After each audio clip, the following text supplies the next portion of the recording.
In this video, I'll be talking about differences between herbs or medicinal plants and pharmaceutical products. Now, we commonly refer to pharmaceutical products as drugs or medicines. So let's start with a definition of the term drug. According to the Oxford Medical Dictionary, a drug is any substance that affects the structure or functioning of a living organism. Drugs are widely used for the prevention, diagnosis, and treatment of disease and for the relief of symptoms. So if one is using a plant, an herb, or a dietary supplement with the intention to prevent, diagnose, treat a disease, or relieve a symptom, it is considered a drug.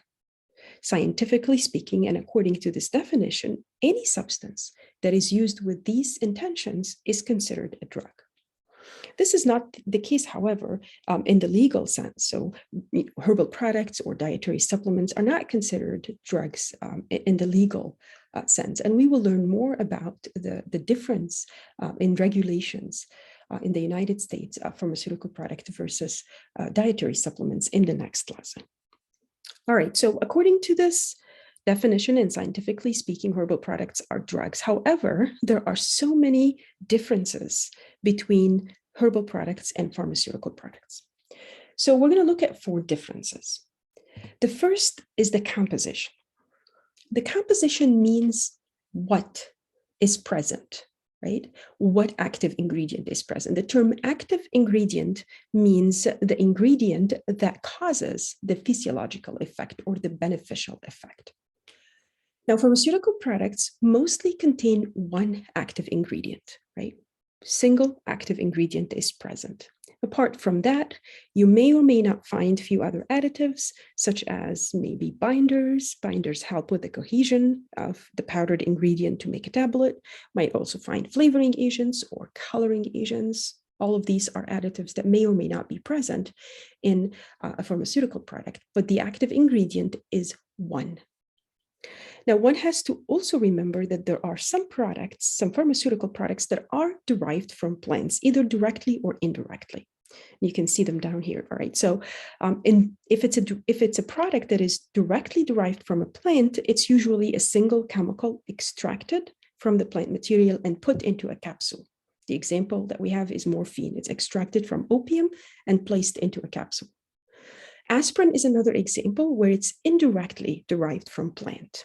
Right? So aspirin is derived from a very similar molecule that is present in the bark of the willow tree. It's done, made and then also formulated into a tablet. Now, when we look at plants, plants are very different. A single plant contains a plethora of chemical compounds, hundreds of chemical substances in some cases. Now, some of these are physiologically inert, which means that they have no effect on the body, right? Examples are some of the primary metabolites that we learned about, cellulose and starch. These are examples of molecules that are present in the plant and have no medicinal value at all. However, there are other molecules that are similar to the active ingredients.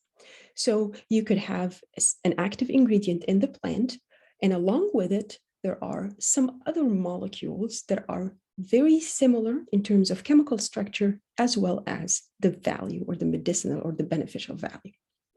One common example is the example that you see on the slide here, which is the plant Digitalis purpurea. Digitalis purpurea, the leaves of this plant contain cardiac glycosides. And if you recall, glycosides are secondary metabolites. And they're called cardiac glycosides because they have cardiac properties.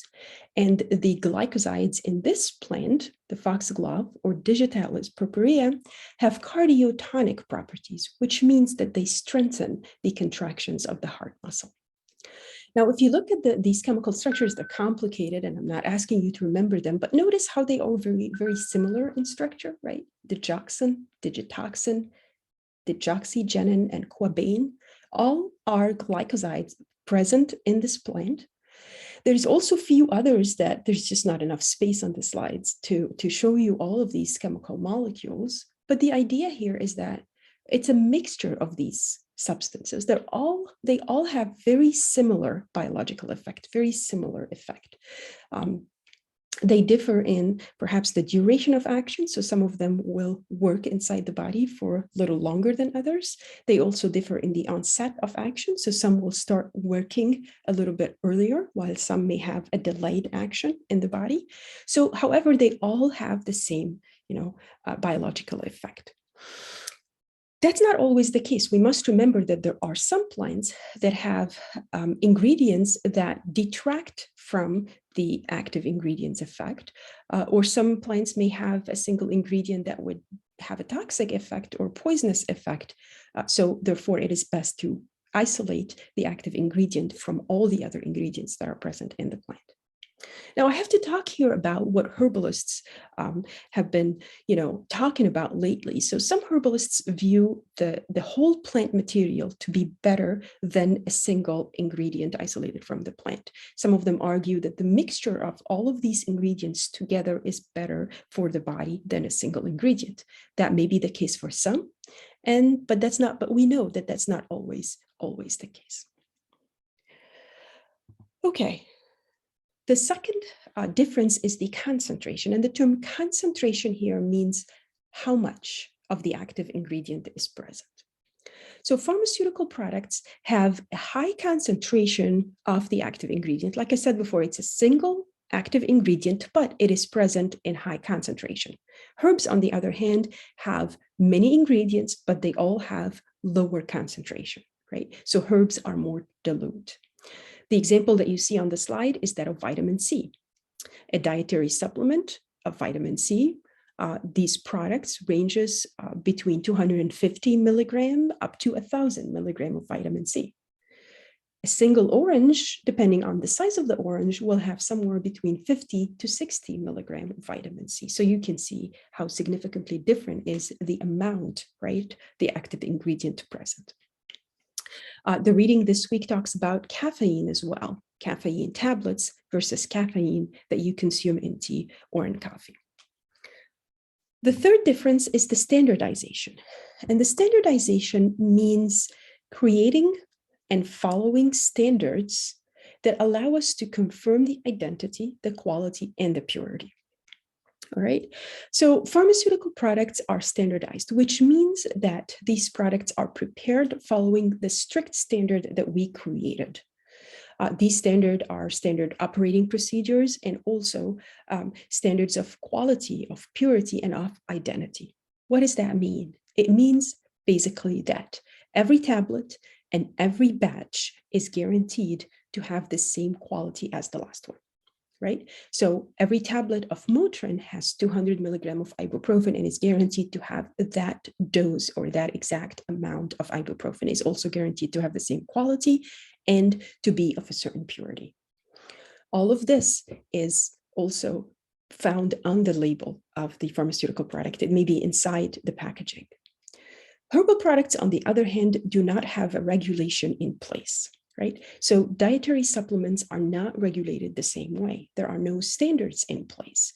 Batches can be of inconsistent quality. In fact, you could buy St. John's wort dietary supplement from one manufacturing company, and you could buy the same one from another manufacturing company, and they would be completely different in terms of the quality, in terms of the amount or the concentration of the active ingredient, and maybe even the identity, right? And one can think logically about this because plants, depending on where they grow, right? Depending on the environmental conditions where the plant is grown, on the soil, on the absence or presence of predation, all of these are different factors that affect the plant and therefore the production of secondary metabolites or the medicinal chemical compounds that are present in the plant. With that being said, there are some standardization in place for a few dietary supplements out there. So the example that I referred to is St. John's wort is one of those extensively studied herbal products. And we now have some standards where they were able to, scientists were able to standardize the dietary supplement based on the amount of the active ingredient. And you will, if you see those on the shelves, you'll see the label standardized on, or that you see the term standardized on the label of these dietary supplements. Okay, the last difference between pharmaceutical products and herbal products or medicinal plants is the mechanism of action. What does the mechanism of action mean? The mechanism of action is how the drug or really any substance affect the body. So when we say that a certain drug has a pain relief effect, understanding how it does this in the body is what we call the mechanism of action. Right? Pharmaceutical products have established mechanism of actions. They go through multiple clinical trials and intensive research in the laboratory to understand exactly how they cause the effect on the body. All of this has to be known before a pharmaceutical product is approved in the market. Herbs and medicinal plants, on the other hand, do not have established mechanism of actions. We learn more and more about how they function and how the mechanism is in the body. A lot of research needs to be done in this area. It is expensive, of course, and there has to be a funding agent that is willing to put into a lot of funding in order to understand more of that. The last point I want to make here is that whether synthetic or natural, whether it's man-made or natural, the most important criteria in any medicine is the safety, efficacy, and quality. Safety comes as number one, whether it's effective or not, and the quality of the ingredient. And when we talk about quality in dietary supplement, we reference the identity. We must make sure that the plant material is what we think it is. The purity of the plant material, the potency, which is basically the concentration of the active ingredient present, and the stability of the plant. All right. I hope you have learned the differences between pharmaceutical products and dietary supplements. If you have any questions, please send me an email or just share it on the forum, on the discussion board forum.